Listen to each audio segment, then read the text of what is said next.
Hi friends, welcome to day life Tamil. இன்னைக்கு வந்து market தாறுமாறா இறங்கியிருக்கு. பயங்கரமான ஒரு இறக்கம்.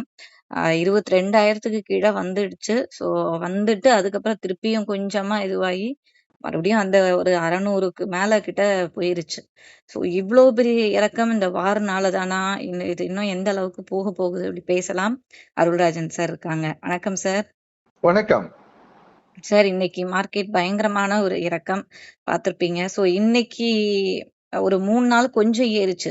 நான் கூட நேத்து வந்து வேகார்வா சார் சொல்லும்பொழுது கூட பேசிக்கிட்டு இருந்தோம். ஸோ கொஞ்சம் அப்படியே இதுவா இருக்கு. இப்ப நிலைமை சரியாயிடும் அப்படின்ட்டு. பட் இவ்வளோ அளவு இறங்கிருச்சு இன்னைக்கு. ஸோ இது வாரனால தான் இப்ப நடந்துகிட்டு இருக்கா இன்னும் அந்த மார்க்கெட்டோட இறக்கம்? இல்ல என்ன ரீசன் சார்? ஸோ இன்னையோட சந்தை இறக்கம் அப்படின்னு பார்த்தீங்கன்னா ஏற்கனவே இந்த மாசத்தினுடைய ஒரு மோசமான ஒரு இறக்கம் அப்படின்னு சொல்லலாம். ஒரு க்ளோஸ்ட் இன் டீப் ரெட் அப்படின்ற மாதிரியானதான் இந்த சுச்சுவேஷன் பார்க்குறோம். ஸோ இந்த ஒரு சூழலால் இன்னைக்கு மட்டுமே பார்த்தீங்கன்னா சுமார் 7லேருந்து 8 லட்சம் கோடி மார்க்கெட் கேப் வந்து வைப் அப் ஆயிருக்குது அப்படின்றத நம்ம பார்க்குறோம்.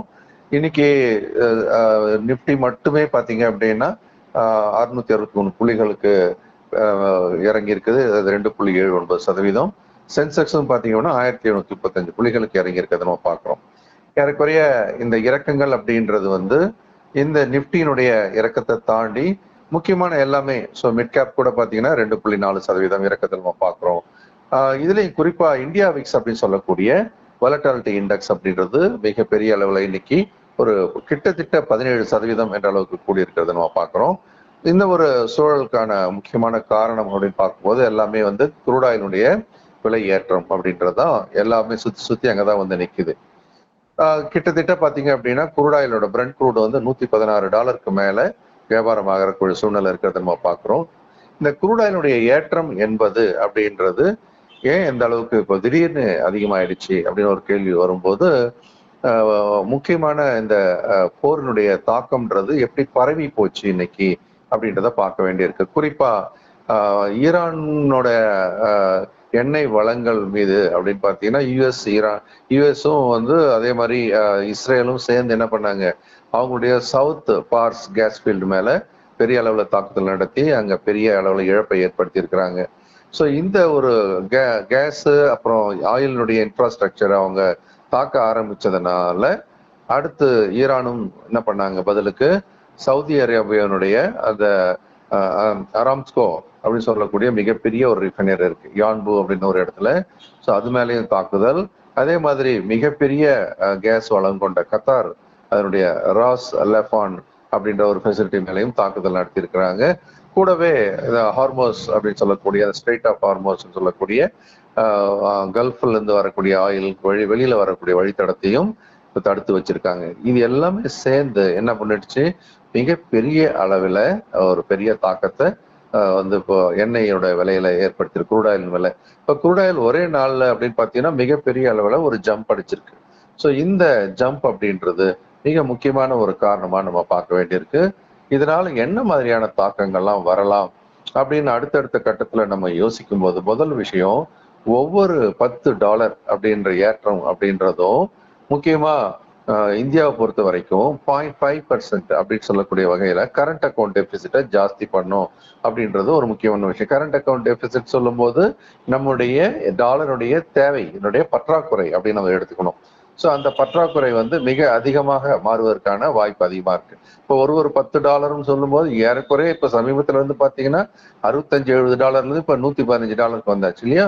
ஸோ அப்போ எந்த அளவுக்கு நம்மளுடைய ஃபாரெக்ஸ் ரிசர்வனுடைய ஃபாரெக்ஸனுடைய அதாவது இந்திய ரூபாயின் மதிப்பானது டாலருக்கு எதிராக ஏற்கனவே பெரிய அளவில் பாதிக்கப்பட்ட நிலையில இந்த ஒரு மாற்றமும் நமக்கு டாலர் கையிருப்பு என்பது மிகப்பெரிய அளவில் அடிபடுவதற்கான வாய்ப்பு இருப்பதாக பார்க்கப்படுகிறது அப்படின்னு முக்கியமான ஒரு விஷயம். ஸோ கச்சாயினுடைய விலை இந்த ஏற்றம் அப்படின்றது இன்னொன்று எதோட நேரடியோட தொடர்புடையது அப்படின்னு பார்த்தீங்கன்னாக்கா இன்ஃப்ளேஷன் சொல்லக்கூடிய பணவீக்கம். இப்போ பணவீக்கம் அப்படின்றதும் கட்டுக்கு இருக்கிற கட்டுக்குள்ள இருக்கிற ஒரு நிலைமையில இருந்து மாறி மிகப்பெரிய அளவுல அது வந்து ஏறுவதற்கான வாய்ப்பு இருக்கிறது அப்படின்றதும் ஒரு பயம் எல்லாருக்குமே இருக்கு. இந்தியாவை பொறுத்த வரைக்கும் எல்லாருக்குமே தெரியும், கிட்டத்தட்ட மேஜர் போர்ட் ஆஃப் இம்போர்ட் ஆயிலை பொறுத்த வரைக்கும் அவங்க எல்லாமே இறக்குமதி மூலம் தான் வருது அப்படின்னு தெரியும்.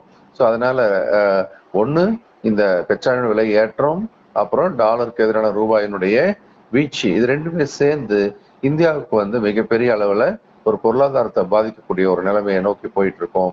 அப்படின்றதுனாலதான் இந்திய சந்தைக்கு அது மிகப்பெரிய தாக்கத்தை ஏற்படுத்தியிருக்கதா நம்ம பார்க்கிறோம். அதே நேரம் மற்ற விஷயங்களும் இதுல தாக்கத்தை ஏற்படுத்துதா அப்படின்னா ஆமா. உலகளாவிய விஷயம்னு பார்க்கும்போது அமெரிக்காவை பொறுத்த வரைக்கும் அவங்களுடைய ஃபெட் ரிசர்வ் அப்படின்றவங்க அந்த இடத்துல இன்ட்ரெஸ்ட் ரேட்ல எந்த மாற்றமும் இல்லை அப்படின்னு ஒரு அனௌன்ஸ்மெண்ட்டும் பண்ணிட்டாங்க. ஸோ அதுவும் வந்து பாத்தீங்க அப்படின்னா இன்ட்ரெஸ்ட் ரேட்ல மாற்றம் இல்லை என்பதும் பங்கு சந்தையை பெருமளவு பாதிக்கக்கூடிய ஒரு விஷயமாக பார்க்கப்படுகிறது. இப்போ அவங்க வந்து இன்ட்ரெஸ்ட் ரேட்டை கட் பண்ணல அப்படின்னு சொல்லும்போது அது அப்போ பொருளாதாரத்தை வந்து அவங்க வலிமையா வருங்காலத்துல இருக்கும்னு நம்பல அப்படின்ற மாதிரியான ஒரு கோணத்திலும் அது எடுத்துக்கொள்ளப்படுறதா நம்ம பார்க்கிறோம். ஸோ அதனால அமெரிக்காவினுடைய ஃபெட் ரிசர்வ் எடுத்த ஒரு முடிவும் ஒரு முக்கியமான காரணமாக பார்க்கப்படுகிறது அப்படின்னு பார்க்கிறோம். இதையும் தாண்டி அப்படின்னு நம்ம பார்க்கும்போது பொதுவாகவே வந்து செக்டார்ஸ் அப்படின்ற இதெல்லாம் பாதிக்கப்படும் அப்படின்றதும் நம்ம இந்த எண்ணெய் குறித்து பார்க்கும்போது கச்சா எண்ணெய் குறித்து எல்லா ஆயில் மார்க்கெட்டிங் கம்பெனிஸும் பெருமளவு பாதிக்கப்படுவதற்கான வாய்ப்பு இருக்கிறது. கூடவே அப்படின்னு பார்த்தீங்கன்னா அந்த ஆயில் குரூட் ஆயில்ல இருந்து எடுக்கக்கூடிய அந்த பை ப்ராடக்ட்ஸை வச்சு கச்சா எண்ணெய் கச்சா பொருளா வச்சு பொருள் தயாரிக்கக்கூடிய பெயிண்ட் இண்டஸ்ட்ரீஸ், அதே மாதிரி அதுக்கு ரிலவெண்டான பிளாஸ்டிக் அதுக்கு ரிலேட்டடான செப்பல் இண்டஸ்ட்ரீஸ், இந்த மாதிரியான விஷயங்கள் எல்லாமே வந்து ஆயில் ரிலேட்டடான விஷயங்கள் நேரடியாக பாதிப்பதை தாண்டி இப்போ அதை யூஸ் பண்றவங்களுடைய அந்த எல்லா சார்ஜஸும் கூடுறதுனால அது கண்டிப்பா எல்லா பணவீக்கத்தையும் குறிப்பா கன்சியூமர் பிரைஸ் இண்டெக்ஸ் என்று சொல்லக்கூடிய சிபிஐ வந்து பெருமளவு வந்து பாதிப்பதற்கான வாய்ப்பு அதிகமா இருக்கிறதா பார்க்கப்படுகிறது. ஓகே, ஸோ இந்த ஒரு சூழல்ல இருந்து அடுத்து அதிகப்படியான பாதிப்பை கொடுக்கக்கூடிய விஷயங்கள் அப்படின்னு பார்த்தீங்கன்னா இந்தியாவை பொறுத்த வரைக்கும் மிக முக்கியமான ஒரு விஷயம் எது, ஹெச்டிஎஃப்சி பேங்கோட சேர்மன் அவர் வந்து அட்டானு சக்கர்வர்த்தி அவர் ரிசைன் பண்ணிட்டார். ரிசைன் பண்ணும்போது அவர் சாதாரணமா பர்சனல் வேல்யூஸ்க்காக ரிசைன் பண்றேன்னு ஒரு வார்த்தை போட்டது அதோட ஓகே. ஆனா பர்சனல் வேல்யூ அண்ட் எத்திக்ஸ்ன்னு போட்டார். இப்போ பர்சனல் வேல்யூ அண்ட் எத்திக்ஸ் அப்படின்னும் போது அது வந்து மார்க்கெட்ல பெரிய அளவில் ட்ரிகர். அப்படின்னா இந்தியாவிலேயே மிகப்பெரிய வங்கியான ஹெச்டிஎஃப்சி பேங்க், தனியார் வங்கியிலே பெருசான ஹெச்டிஎஃப்சி பேங்க்ல ஏதோ குளறுபடி நடக்குதோ, ஏன்னா எத்திக்ஸ்னு ஒரு வார்த்தையை யூஸ் பண்ணிக்கிறப்ப அன்எத்திக்கலா ஏதோ நடக்குதா, அதனாலதான் அவர் வெளியில போறாரா அப்படின்ற ஒரு யூகம்லாம் வெளியில நடக்கிறத நம்ம பார்க்கிறோம். அதனாலேயே பாத்தீங்கன்னா ஒரே நாள்ல 8.9% 8 to 9% ஹெச்டிஎஃப்சி பேங்க் கிராஷ் ஆச்சு மார்க்கெட்ல. இது ஒரு சிங்கிள் டே டிராப் அப்படின்னு சொல்லலாம். ஏறக்குறைய மார்ச் 2020 அப்புறம் நடந்த ஒரு மிக முக்கியமான வீழ்ச்சி அப்படின்னு சொல்லலாம். ஸோ இந்த வீழ்ச்சியை கூட என்ன பண்ணிருக்கு, நம்மளுடைய நிப்டி சென்செக்ஸ் எல்லாம் இழுத்ததுக்கான முக்கியமான காரணம் ஏன்னா வங்கித்துறையோட வெயிட்டேஜ் 1/3 இருக்கு. ஸோ வங்கி அந்த நிப்டி பேங்க்ல முக்கியமான வெயிட்டேஜ் ஹெச்டிஎஃப்சி பேங்க் தான். ஸோ அது இறங்கினா ஒட்டுமொத்த வங்கி துறைக்கான பேங்க் நிப்டி இறங்குறதுக்கான வாய்ப்பும் அதை ஒட்டி நிப்டியை ஒரு 1/3 இறக்குவதற்கான வாய்ப்பும் இருக்கிறத நம்ம பார்க்கிறோம். இதை தாண்டி அப்படின்னு யோசிக்கும் போது எஃப்ஐஸ் இந்தியாவை பொறுத்த வரைக்கும் தொடர்ந்து எஃப்ஐஸ் வந்து வித்த வண்ணமாவே இருக்காங்க நம்ம பார்க்கிறோம். ஏறக்குறைய இந்த மார்ச் மாசம் மட்டும் பார்த்தீங்க அப்படின்னா 73,700 கோடிக்கு மேல வித்திருக்கிறாங்க அப்படின்றதும், அதே சமயம் இந்த வருஷம் அப்படின்னு பார்த்தீங்கன்னா வருஷம்னா எவ்வளோ ஆயிடுச்சு, இயர் டு டேட்னு பார்க்கும்போது ஜனவரி பிப்ரவரி மார்ச் அப்படின்னு பார்த்தீங்கன்னா அது 1,04,000 கோடிக்கு மேல வித்திருக்கிறாங்க. இவங்களுடைய தொடர் விற்பனை என்பது என்ன ஆகுது அப்படின்னு பார்த்தீங்கன்னா இப்போ இந்த டாலரோட ஸ்டெபிலிட்டியை, அதாவது டாலருக்கு எதனா ரூபாயோட ஸ்டெபிலிட்டியை பெருமளவு பாதிக்கக்கூடிய விஷயத்துல இருக்குது. அவங்க இன்வெஸ்ட்மெண்ட்ல எதை நோக்கி போகுது, டாலர்ல இன்வெஸ்ட் பண்ண ஆரம்பிக்கிறாங்க அப்படின்றதும். ஸோ இப்போதைக்கு அப்படின்னு பார்க்கும்போது மிக முக்கியமான காரணங்கள் அப்படின்றது வந்து வெஸ்ட் ஏஷியாவுடைய இந்த டென்ஷன், ஆயில் பிரைஸ் ரைஸ், அதுக்கு அடுத்தபடியா அப்படின்னு பார்க்கும்போது யூஎஸ் ஃபெட்டோட இன்ட்ரெஸ்ட் ரேட்டில் எந்த மாற்றம் இல்லை என்று அறிவிச்சதும் வந்து நம்ம ஒரு முக்கியமான ஒரு காரணமா எடுத்துக்கிறோம். அதே மாதிரி ஏஷியன் மார்க்கெட்ஸ் எல்லாமே வீக்கா துவங்கி வீக்கா தான் முடிஞ்சிருக்கிறத நம்ம பார்க்குறோம். ஸோ வாஷிங்டன்ல இருந்து வரக்கூடிய செய்திகள், ட்ரம்ப் அவர்கள் சொன்னது எல்லாமே ஒரு மாதிரி முன்னுக்கு முரணா இருக்கு. டேரிஃபுக்கும் இன்னும் பெருசா ப்ராப்பரான ஒரு கன்க்ளூஷன் பண்ணலை. அதனாலவே இந்த ஐடி, ஃபார்மா, டெக்ஸ்டைல் எல்லாமே ஒரு திரிசங்கு சொர்க்கம் மாதிரி அப்பப்போ பாதிக்கப்பட்டு கொண்டிருக்கிறத நம்ம பார்க்குறோம். ஆக ஸோ இந்த ஒரு சூழல் அப்படின்றது நம்ம நாட்டினுடைய கன்சியூமர் பிரைஸ் இண்டெக்ஸ்ன்னு சொல்லக்கூடிய சிபிஐ எங்க எடுத்துட்டு போயிடலாம், ஒரு 6% வரைக்கும் கூட இழுத்துட்டு போகலாம் அப்படின்றது எதிர்பார்க்கப்படுகிறது. ஸோ இந்த குரூட் ஆயிலுடைய பிரைஸ் ஏற்றமும் நம்மளுடைய கரண்ட் அக்கௌண்ட் டெபிசிட்டை அதிகரித்து விடும் அப்படின்ற ஒரு விஷயத்தையும் நம்ம கணக்கில் எடுத்துக்கணும். இப்போதைக்கு டெக்னிக்கலா பார்க்கும்போது இப்போ ஆர்பிஐ கூட என்னவா இருக்காங்க, ஒரு டயலமால தான் இருக்கிறாங்க அப்படின்றது தான். ஏன்னா இன்ஃப்ளேஷன் ஜாஸ்தியா இருக்கிறதுனால என்ன பண்றது தெரியல. இப்போ வந்து க்ரோத்தும் கொஞ்சம் ஸ்லோ க்ரோத்தா இருக்கு. ஸோ இன்ட்ரெஸ்ட் ரேட்டை வந்து அது கட் பண்ணலான்னு பார்த்தா இன்ஃப்ளேஷன் வர காலத்துல ஏறிடும் போல இருக்கு அப்படின்றதுனால அந்த இடத்துலயும் ஆர்பிஐக்கும் ஒரு ஊசலாட்டம் இருக்கு மனசுல. உடனே ரேட் கட்லாம் பண்ண முடியுமானா முடியாது அப்படின்றது தான். ஸோ இந்த ஒரு நிலைமையில நிப்டி அப்படின்றது இப்போ இந்த 23,000 இதான் வந்து முக்கியமான ஒரு எல்லை. இந்த 23,000த்துக்கு கீழே க்ளோசிங் பேசிஸ்ல முடிஞ்சது அப்படின்னு சொன்னா அடுத்த கட்ட இறக்கம்ன்றது இன்னும் கொஞ்சம் வலிமையா இருக்கலாம். அதே சமயம் நம்ம கவனிக்க வேண்டிய ஒரு விஷயம், இப்போதைக்கு மேல அப்படின்னு எடுத்தீங்கன்னாக்கா அந்த 23,750 23,900 அப்படின்னு சொல்லக்கூடிய அந்த ஏரியா தான் இப்போதைக்கு மிக முக்கியமான ஒரு ரெசிஸ்டன்ஸ் அப்படின்னு நம்ம சொல்லக்கூடிய இடத்துல இருக்கிறோம். ஸோ இந்தியா விக்ஸே நம்ம தொடர்ந்து பார்க்க வேண்டியிருக்கு. ஸோ அந்த ஒரு நிலைமை ஏற்கனவே நிப்டி பார்த்தீங்கன்னா இந்த மாசம் மட்டுமே 9.3% விழுந்திருக்கு அப்படின்னு சொல்லும்போது அடுத்து ஓவராலா இந்த வருஷம் ஜனவரில இருந்து எடுத்தீங்கன்னா 12%க்கு மேல விழுந்திருக்கிறதை நம்ம பார்க்கிறோம். அதனால மார்க்கெட்டை பொறுத்த வரைக்கும் 23,000 உடனடியான ஆதரவு, மேல 23,750 உடனடியான தடைநிலை அப்படின்ற ஒரு ரேஞ்சை வச்சுக்கிறோம். ஸோ இந்த 23,000 உடைக்கப்படக்கூடாது அப்படின்னு நம்புவோம். அது உடைச்சது அப்படின்னு சொன்னா நீண்டகால அடிப்படையில் சந்தை கீழ் நோக்கிய நகர்வதற்கான வாய்ப்பும் மிக அதிகமா இருக்கு. அதனால நீண்டகால முதலீட்டாளர்கள் அப்படின்றவங்களுக்கு இனிமேல் வந்து போய் ஏதாவது விற்கணும்னா விற்கக்கூடாது, வெயிட் பண்ணணும். ஏன்னா மார்க்கெட்டு இந்த இடத்துல இருந்து இன்னும் கொஞ்சம் விழுமானா விழும். ஆனா அதுக்கப்புறம் நம்ம வித்துட்டோம்னா திரும்பி கீழே யூட்டர்ன் அடிக்கும் போது வாங்காத விட்டுருவோம்.